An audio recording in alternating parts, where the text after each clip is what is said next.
நேற்றைய ஆட்டம் மும்பை இந்தியன்ஸ் அணி அவங்களுடைய பேட்டிங்கை ஃபுல்லாக பார்த்த பல பேர் கண்டிப்பாக நினச்சிக்கிட்டு இருப்பாங்க. திலக் வர்மா அவருடைய இந்த அபாரமான பேட்டிங், அவருடைய செஞ்சுரிக்கு முக்கியமான காரணம் ஹர்திக் பாண்டியா அவர்தான். அவர்தான் ஸ்ட்ரைக்கில் அந்த பக்கமாக எதிர் முனையில் நின்றுக்கிட்டு திலக் வர்மா அவரை ஊக்குவிச்சார், அவர் செஞ்சுரி அடிக்க உதவியாக இருந்தார் அப்படின்னு நிறைய பேர் நினச்சிட்டு இருப்பாங்க. ஆனால் போஸ்ட் மேட்ச் ப்ரெசன்டேஷனுக்கு பேச வந்திருந்த திலக் வர்மா அப்படியே எல்லா விஷயத்தையுமே உல்டாவாக தலைகீழாக நடந்ததை சொல்லியிருக்காரு. முக்கியமாக என்ன நாயை விட ரொம்ப மோசமாக கேவலமாக நடத்தினவர் தான் ஹர்திக் பாண்டியா. ஆனால் ரோஹித் சர்மா அப்படி கிடையாது. நான் இந்த மேட்ச்சில் சிறப்பாக அபாரமாக விளையாடுறதுக்கும் செஞ்சுரி அடிக்கிறதுக்கும் காரணமாக இருந்ததே ரோஹித் சர்மா அவர் தான் அப்படின்னு திலக் வர்மா போஸ்ட் மேட்ச் ப்ரெசன்டேஷனில் யாருக்கும் தெரியாத ஒரு சில விஷயங்களை அவர் வெளிப்படையாக உடச்சி சொல்லியிருக்காரு. அது மட்டும் கிடையாது, நேற்றைய ஆட்டம் ஜெயிச்சதுக்கும் மும்பை இந்தியன்ஸ் அணி ஜெயிச்சதுக்கும் எந்த ஒரு வகையிலுமே ஹர்திக் பாண்டியா அவர் துளி கூட காரணம் கிடையாது. கண்டிப்பாக டீமில் இந்தந்த சேஞ்சஸ்கள் நடக்கணும், இது எல்லாம் நடந்தே ஆகணும் அப்படின்னு பிடிவாதமாக இருந்து அதை டீமில் விளையாடலைனா கூட மேட்ச் விளையாடலைனா கூட ஆட்டத்தில் வலுக்கட்டாயமாக ஒரு சில சேஞ்சஸ்களை ரோஹித் சர்மா அவர் கொண்டு வந்தார். ஸோ அந்த விஷயங்கள் தான் இந்த ஆட்டத்தில் ஜெயிக்க வச்சது மட்டும் இல்லாமல் சுமார் 100 ரன்கள் வித்தியாசத்தில் மிகப்பெரிய வெற்றி அடையிறதுக்கும் காரணமாக இருந்துச்சு அப்படின்னு இப்போ திலக் வர்மா இந்த விஷயங்கள் எல்லாத்தையுமே அவர் பேசுனது மட்டும் இல்லாமல் ஆட்டநாயகன் விருதையும் வாங்க மறுத்திருக்காரு. அப்போது அங்கே வந்த ரோஹித் சர்மா அவர்கிட்ட அந்த ஆட்டநாயகன் விருதை கொடுத்து ரோஹித் சர்மா அவர் காலிலேயே விழுந்திருக்காரு நேற்று திலக் வர்மா. ஸோ அப்படி திலக் வர்மா ஹர்திக் பாண்டியா அவருக்கு எதிராக சொல்கிற குற்றச்சாட்டுகள் என்ன, எப்படியெல்லாம் திலக் வர்மா அவர் அவமானப்படுத்தப்பட்டார், உண்மையிலேயே நேற்றைய ஆட்டம் ஜெயிக்கிறதுக்கு ஹர்திக் பாண்டியா அவர் எதுவுமே செய்யலை, ரோஹித் சர்மா மேட்ச்லேயே இல்லைன்னா கூட அவர் தான் இந்த மேட்சை எப்படி ஜெயிக்க வச்சார் அப்படின்னு திலக் சொல்கிறாரு. அப்படிங்கிற முழு விவரம் ஹைலைட்ஸ் எல்லாத்தையுமே இப்போது இந்த வீடியோவில் பார்க்கலாம். அதனால் வீடியோவை ஸ்கிப் பண்ணாமல் பாருங்கள். நேற்றைய ஆட்டம் ஃபஸ்ட்டு மும்பை இந்தியன்ஸ் அணி அவங்க பேட்டிங் பண்ணுறப்ப வழக்கம் போல் போட்டுன்னு விக்கெட்டுகளை இழந்து ரொம்பவே தடுமாறிக்கிட்டே இருந்தாங்க. ஸோ அந்த நேரத்தில் நமன் திலக் வர்மா அவங்க 2 பேருடைய அற்புதமான பார்ட்னர்ஷிப் ரன்னை கொஞ்சம் உயர்த்தி கொடுத்துச்சு மும்பை இந்தியன்ஸ் அணிக்கு. ஆனாலுமே மும்பை இந்தியன்ஸ் அணி பிக் ஸ்கோர் அடிக்கிறதுக்கு அது பத்தலை. அப்போ தான் பார்த்தீங்கன்னா ஒரு 13வது ஓவரில் ஸ்ட்ராட்டஜிக் டைம் அவுட் வருது. ஸோ அந்த டைம் அவுட்டில் ஹர்திக் பாண்டியா பார்த்தீங்கன்னா திலக் வர்மா அவருக்கு மோட்டிவேஷன் கொடுக்குற மாதிரி பயங்கரமான ஸ்பீச்சை அவர் கொடுக்குறத நம்ம எல்லாருமே டிவியில் பார்த்துருந்தோம். ஸோ அந்த ஸ்ட்ராட்டஜிக் டைம் அவுட் முடிஞ்சதுக்கு அப்புறமா திலக் வர்மா அடின்னு அடித்து பொழக்க ஆரம்பிக்கிறாரு. அந்த 7 ஓவரில் கடைசி ஓவர் வரைக்கும் விளையாண்ட திலக் வர்மா கடைசியாக ஒரு 20-30 ரனில் இருந்த மனுஷன் கடைசியாக பார்த்தீங்கன்னா செஞ்சுரியை அடிச்சிட்டாரு திலக் வர்மா.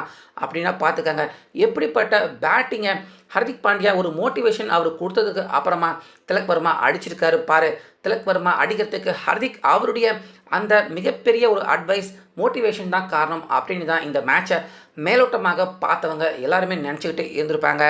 ஆனால் அது சத்தியமாக உண்மை கிடையாது அப்படின்னு போஸ்ட் மேட்ச் ப்ரெசன்டேஷனில் பேசின திலக் வர்மா அவர் சொல்லியிருக்காரு. ஏன்னா இதுக்கு முந்தைய ஆட்டங்களில் நான் மோசமாக ரன்ஸ் எடுக்க முடியாமல் அவுட் ஆகி போனப்ப என்னை ரொம்ப மோசமாக பேசியிருக்காரு திலக் வர்மா. அந்த டக் அவுட்டில் ஒரு முறை நான் அவுட் ஆனப்போ அவருடைய பேட்டை வச்சு என்னுடைய முதுகுலையே குத்திருக்காரு ஹர்திக் பாண்டியா. ஸோ அந்தளவுக்கு மைதானத்தில் எல்லாரும் முன்னாடியுமே என்னை அவமானப்படுத்தியிருக்காரு. நான் வருத்தப்படுற மாதிரி திட்டியும் பேசியிருக்காரு ஹர்திக் பாண்டியா. ஆனால் எனக்கு முழுக்க ஒத்துழைப்பு கொடுத்து எனக்கு அட்வைஸ்கள் கொடுத்து என்னென்ன தவறுகள் நான் செய்கிறேன், எப்படியெல்லாம் இந்த மேட்ச்சில் விளையாடணும் அப்படின்னு எனக்கு ஒரு லீடராக வழிகாட்டியாக இருந்தது ரோஹித் சர்மா அவர் தான் அப்படின்னு போஸ்ட் மேட்ச்சில் ரோஹித் அவருடைய பெயரை திலக் வர்மா சொல்லியிருக்காரு. அது மட்டும் இல்லாமல் இந்த பிட்ச் கொஞ்சம் கடினமான பிட்சாக இருக்குது. அதனால் நிச்சயமாக ஃபஸ்ட்டு ஒரு 20-25 பாலுக்கு நிச்சயமாக ஸ்ட்ரைக்கில் எப்படியாவது கஷ்டப்பட்டு நீ நின்றுட்டேன்னா அதுக்கப்புறமாக இந்த பிட்சை கரெக்டாக ரீட் பண்ணலாம். நீ நினச்ச ஷாட் நினச்ச பேட்டிங்கை இந்த பிட்சில் நீ இஷ்டம் போல் பந்தை அடிக்கலாம். ஆனால் ஃபஸ்ட்டு 20 பந்துக்காவது நிச்சயமாக நீ களத்தில் நின்றே ஆகணும் அப்படின்னு ரோஹித் அவர் தான் எனக்கு இந்த அட்வைஸை கொடுத்தே இந்த நான் பேட்டிங்க்கு போகிறப்ப எனக்கு சொன்னார். அதனால தான் ஃபஸ்ட்டு 20 பாலுக்கு பொறுமையாக விளையாண்டு வெறும் 17 ரன் மட்டும்தான் எடுத்தேன். ஆனால் அதுக்கு அப்புறமா ஒரு 20-25 பந்துக்கு என்னால் செஞ்சுரி அடிக்கக்கூடிய அளவுக்கு என்னால் என்னுடைய பேட்டிங்கை அந்தளவுக்கு என்னால் அபாரமாக விளையாட முடிஞ்சுது. ஸோ கரெக்டாக பிச்சை கணிச்சு எனக்கு அட்வைஸ் கொடுத்ததே ரோஹித் சர்மா அவர் தான் அப்படின்னு திலக் வர்மா அவருடைய செஞ்சுரிக்கு பின்னாடி இருந்த அந்த ரகசியத்தை அவர் வெளிப்படையாக சொல்லியிருக்காரு. ஆனால் இப்போ மேலோட்டமாக பார்க்குற எல்லாருமே பார்த்தீங்கன்னா அங்கே களத்தில் நின்றுக்கிட்டு ஹர்திக் பாண்டியா அவர் தான் திலக் வர்மாவுக்கு மோட்டிவேஷன் கொடுத்தாரு, ஐடியா கொடுத்தாரு. அதனால தான் திலக் வர்மா அபாரமா அடிச்சு செஞ்சுரி எல்லாம் அடிச்சாரு அப்படின்னு எல்லாருமே அந்த கிரெடிட்டை ஹர்திக் பாண்டியா அவருக்கு தர்றது எனக்கு சுத்தமாக பிடிக்கல அப்படிங்கிற மாதிரி. நேற்று நான் பால் படக்கூடாத இடத்துல பட்டு படுத்து கடந்தப்ப கூட திரும்பவும் எப்படியாவது எந்திரிச்சு வந்து விளையாண்டு கடைசி ஓவர் வரைக்கும் நின்று விளையாடு அப்படின்னு தான் ஹர்திக் பாண்டியா அவர் சொன்னாரே தவிர, அடிபட்டிருக்கே பாவம் நீ உள்ளே போய் ரெஸ்ட் எடுத்துக்கோ, பால் வந்து படக்கூடாத இடத்துல பட்டிருந்தது நேற்று திலக் வர்மா அவருக்கு. ஸோ அந்த நேரத்துலையுமே ஹர்திக் பாண்டியா திலக் வர்மா அவரை பேட்டிங் பண்ண தான் வைக்க ட்ரை பண்ணியிருக்காரு. ஸோ இந்த விஷயத்தையுமே வருத்தத்துடன் சொன்ன திலக் வர்மா நேற்று மும்பை இந்தியன்ஸ் அணி பந்து போடுறப்ப ஃபஸ்ட்டு ஓவரை கண்டிப்பாக பும்ரா அவருக்கு தான் கொடுக்கணும், ஹர்திக் பாண்டியாவோ இல்லை வேறு யாரும் போடக்கூடாது அப்படின்னு திட்டவட்டமாக ஹர்திக் பாண்டியா அவர்கிட்ட அடித்து ஆணித்தனமாக பேசியிருக்காரு, வாக்குவாதமும் பண்ணியிருக்காரு. கண்டிப்பாக ஃபஸ்ட்டு ஓவரை பும்ராவுக்கு கொடுக்கணும், அவருக்கு ஒரு கம்பேக் தரணும், நம்ம தான் தரணும், அதனால் ஃபஸ்ட் ஓவர் பும்ரா போடட்டும் அப்படின்னு ஒரு ரொம்ப பெரிய வாக்குவாதமே நடந்ததுக்கு அப்புறமாக தான் ஹர்திக் பாண்டியா சம்மதிச்சிருக்காரு ஃபஸ்ட்டு ஓவர் பும்ரா போடட்டும் அப்படின்னு. ஸோ இதனால் ஃபஸ்ட்டு ஓவர் போட்ட பும்ரா ஃபஸ்ட்டு பால்லையே விக்கெட் எடுத்தார். 4 வருஷம் கழித்து மும்பை இந்தியன்ஸ் அணிக்காக ஒரு ஆட்டத்தில் ஒரு இன்னிங்ஸில் ஃபஸ்ட்டு ஓவரை மும்பை இந்தியன்ஸ் அணிக்காக பும்ரா அவர் போட்டிருக்காரு. இது எல்லாத்துக்கும் கூட ஹர்திக் பாண்டியா அவர் காரணம் கிடையாது, ரோஹித் சர்மா அவர் தான் காரணம் அப்படின்னு போஸ்ட் மேட்ச்சில் எல்லா விஷயத்தையுமே வெளிப்படையாக ஒளிவு மறைவு இல்லாமல் தில்லா தைரியமாக பேசினார் திலக் வர்மா. அது மட்டும் இல்லாமல் ஆட்ட நாயகன் விருது வாங்கவும் மறுத்திருக்காரு திலக் வர்மா.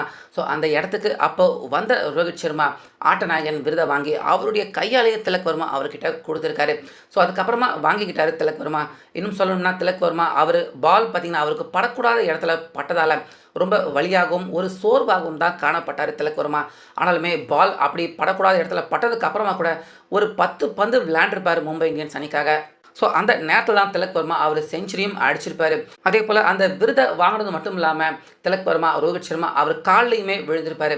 ஏன்னா இந்த முக்கியமான பிக் இன்னிங்ஸ் விளையாடுற வரைக்கும் நிறைய பேர் திலக் வர்மா அவரை விமர்சன ரீதியாகவும் நிறைய பேர் கிண்டல் பண்ணாங்க, திலக் வர்மா வேஸ்ட்டு அப்படிங்கிற மாதிரியெல்லாம் நிறைய பேர் திலக் வர்மா அவரை விமர்சனம் பண்ணியிருக்காங்க. முக்கியமாக 5 ஆட்டம் விளையாண்ட திலக் வர்மா ஒரு சிக்ஸர் கூட இந்த தொடரில் அவர் இது வரைக்கும் அடிக்கல. இன்றைக்கி விளையாண்ட மேட்ச்சில் தான் அவருடைய ஃபஸ்ட்டு சிக்ஸரை அடித்தது மட்டும் இல்லாமல் ஐபிஎல்லையும் முதலாவது செஞ்சுரியை முதல் முறை திலக் வர்மா இந்த முக்கியமான இன்னிங்ஸ் மூலிமா அவர் கம்ப்ளீட் பண்ணியிருப்பார். ஸோ இது எல்லாத்துக்குமே முழுக்க முழுக்க ரோஹித் சர்மா அவர் தான் காரணமாக இருந்தார் அப்படின்னு திலக் வர்மா நெகிழ்ச்சின்னு சொல்லியிருக்காரு. ஆனால் இந்த மேட்ச் மும்பை இந்தியன்ஸ் அணி ஜெயிச்சதுக்கு எந்த ஒரு வகையிலுமே, ஏன்னா போலிங் போடுற வகையிலுமே கூட பும்ரா அவருக்கு ஃபஸ்ட்டு ஓவர் வாங்கி கொடுத்ததும் ரோஹித் சர்மா அவர் தான். பேட்டிங் பண்ணுறப்பவும் எனக்கு நிறைய அட்வைஸுகள், நான் எப்படி இந்த பிச்சில் விளையாடணும் அப்படின்னு என்னை கம்ப்ளீட்டாக கைட் பண்ணி என்னை லீட் பண்ணதும் ரோஹித் சர்மா அவர் தான். களத்தில் நின்றுக்கிட்டு ஹர்திக் பாண்டியா அவருக்கு எனக்கு அட்வைஸ் கொடுத்ததுனாலையோ அவர் என்னை என்கரேஜ் பண்ணதாலேயும் என்னால் அப்போதைக்கு அந்த இடத்துல நின்று பிக் ஷாட் விளையாண்டு சிறப்பாக விளையாண்டு அடுத்தடுத்து 6-4 அடித்து ரன் குவிக்கிறதுக்கு ஹர்திக் பாண்டியா சத்தியமாக காரணம் இல்லை அப்படின்னு திலக் வர்மா அவர் போஸ்ட் மேட்ச்சில் பேசினது. இப்போ இதை கேட்ட ஹர்திக் பாண்டியா அவருக்கு திலக் அவருடைய இந்த ஸ்பீச் ரொம்ப பெரிய அளவில் ஷாக். ஏன்னா ஹர்திக் அவர் கூட நம்ம ஐடியா கொடுத்தனால தான், நம்ம பக்கத்தில் இருந்தனால தான் திலக் வர்மா அடிச்சிருக்காரு இப்படி அப்படின்னு ஹர்திக் பாண்டியா அவருமே கூட தப்பாக தான் நினச்சிட்டு இருந்திருக்காரு போல இருக்கு. ஆனால் திலக் வர்மா இந்த விஷயம் அவர் பேசுகிறப்ப ஹர்திக் பாண்டியா ஒரு மாதிரி கூனி குறுகி அவமானத்துடனும் அதிர்ச்சி அடைஞ்ச முகத்துடன் தான் காணப்பட்டார் ஹர்திக் பாண்டியா. ஸோ திடீர்னு ஹர்திக் பாண்டியா அதே போல் பும்ரா 2 பேருமே ஒரு நல்ல கம்பேக் கொடுத்துருக்காங்க. அடுத்த ஆட்டம் வேறு சிஎஸ்கேக்கு எதிராக விளையாட போகிறாங்க. இவங்க 2 பேருமே என்ன செய்ய போகிறாங்க அப்படின்னு தெரியல. சிஎஸ்கே அணிக்கு எதிரான ஆட்டத்துக்கு முன்னாடி திடீர்னு மும்பை இந்தியன்ஸ் அணி அவங்களுடைய இந்த கம்பேக், முக்கியமாக திலக் அவருடைய கம்பேக்கை பற்றி உங்கள் கருத்து என்ன? ஃபுல் கிரெடிட்டையுமே திலக் வர்மா ரோஹித் சர்மாவுக்கு கொடுத்ததை பற்றியும் உங்கள் கருத்தை கமெண்ட்டில் நிச்சயமாக சொல்லிடுங்க.